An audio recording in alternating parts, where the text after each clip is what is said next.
1984, Bill Murray, Dan Aykroyd, Harold Ramis, Sigourney Weaver, a firehouse, a ghost trap, and a giant marshmallow man destroying Midtown Manhattan. Ghostbusters is one of the most beloved films ever made. It's also, if you pay attention to the right things, a masterclass in founding team dynamics, what happens when you undervalue your system's architect, and why ignoring your own operating rules always ends in catastrophic structural failure. Or, to put it in terms the movie already gave you, you were told never to cross the streams, and you crossed them anyway.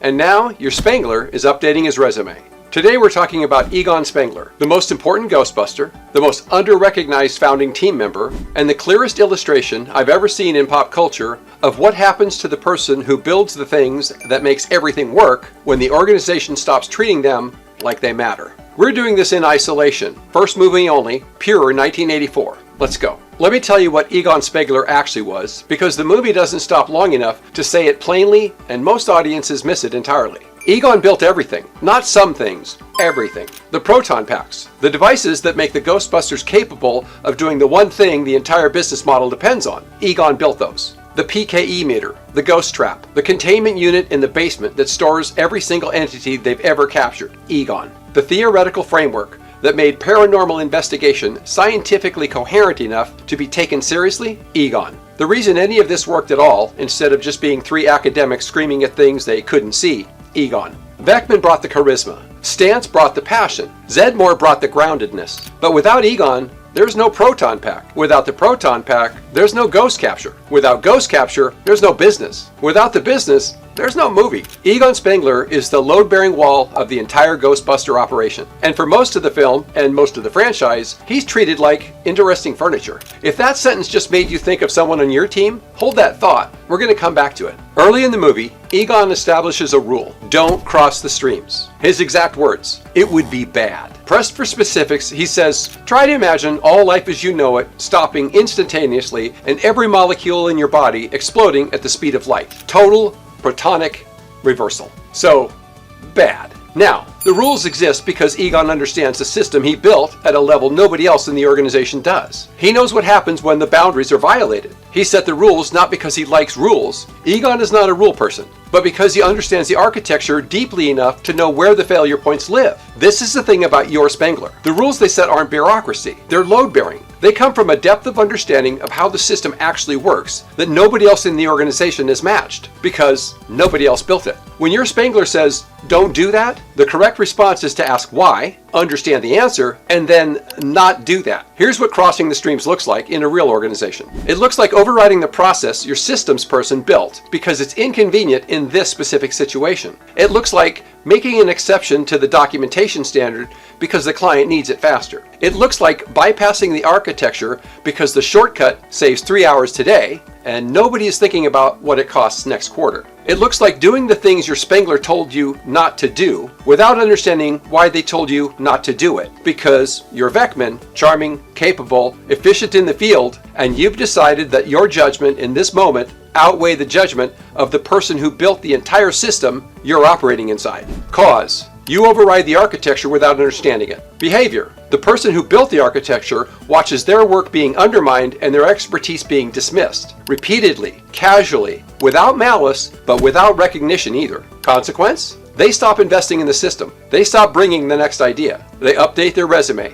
And the day they leave, you discover the thing that you thought you were running was actually running on them. And now you have no idea how any of it works. This is what crossing the streams actually costs. Not 3 hours. The whole building. Let me describe the Spengler pattern because it shows up in almost every organization I've ever worked with and it's remarkably consistent. The Spengler on your team is not the loudest person in the room. They are almost certainly not the most charismatic. They may not be the best at client relationships or at selling the vision or at the thing that gets celebrated in all hands meetings and performance reviews. They're the person who makes sure the things work. The person who built the processes nobody else fully understands. The person whose fingerprints are on every system that functions reliably and whose absence is only truly felt when something breaks and nobody knows how to fix it. Here's what your Spengler needs that most organizations systematically fail to provide. They need to be seen, not celebrated in a performative way. Egon would find that deeply uncomfortable, and so would yours. Seen. Their work acknowledged as the foundation it actually is.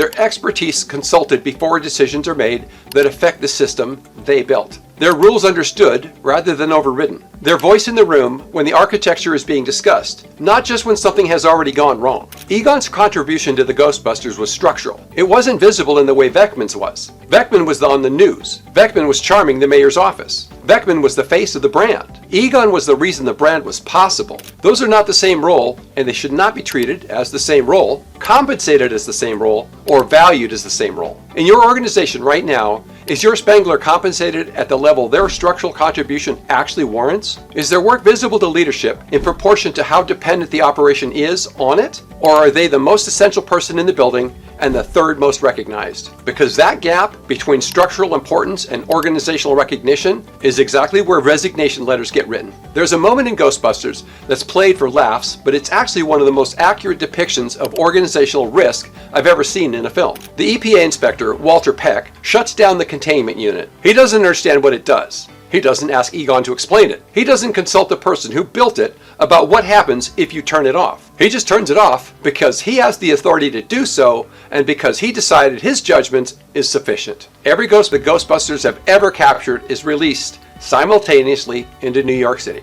This is what happens when someone with authority but without understanding makes a decision about a system they didn't build and don't comprehend. The result isn't a minor operational hiccup. It's a catastrophic, citywide, supernatural disaster that requires divine intervention and a giant marshmallow man to resolve. In your organization, the containment unit is whatever your Spengler built that is currently holding everything together. It might be the service delivery process. It might be the documentation system. It might be the automation stack, the client onboarding workflow, the security architecture, the data structure. Whatever it is, do you fully understand it? Does your leadership team? Or are you operating a system you depend on completely and comprehend only partially, one Walter Peck away from releasing everything you've captured back into the wild? The lesson isn't that you need to become Egon. The lesson is you need Egon in the room before you make decisions about what Egon built. Consult the architect. Understand the architecture, and never, under any circumstance, let someone with authority but without understanding shut down the containment unit. 3 moves. Do them before you have to do them in a crisis. 1.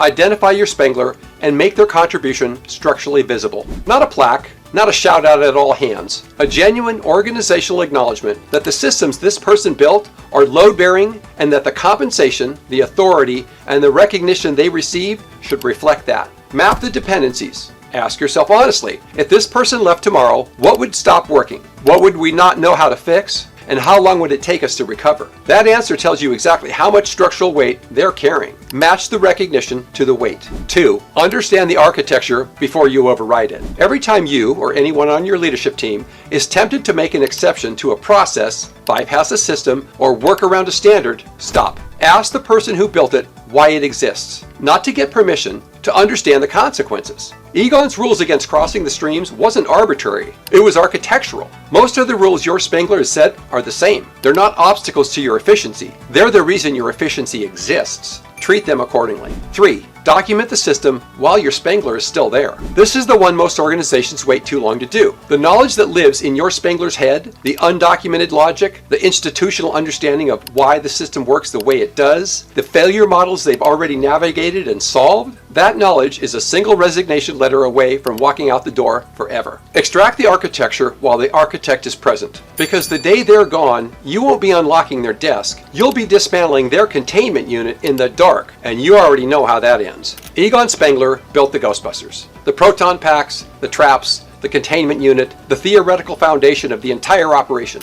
Without him, there is no business. Without him, there is no movie. And for most of the film, he is the quietest person in the room. While Venkman runs the PR, Stans runs the enthusiasm, and the world focuses on everything visible and overlooks everything structural. That pattern, the most essential person being the least celebrated, the architecture being taken for granted until it fails, the rules being crossed by people who don't understand why the rules exist, that pattern is not unique to a 1984 comedy about paranormal investigations. It's happening right now in organizations everywhere. Maybe yours. Your Spengler is watching. They're watching what gets recognized and what gets overlooked. They're watching whether the architecture they built is respected or bypassed. They're watching whether the organization they're holding together actually sees them. And at some point, if the answer to enough of those observations is the wrong one, they stop watching from the inside. Find your Spengler. See them before someone else does. If you want to audit how well your organization recognizes and retains the people it's most structurally dependent on, the link in the description is where to start.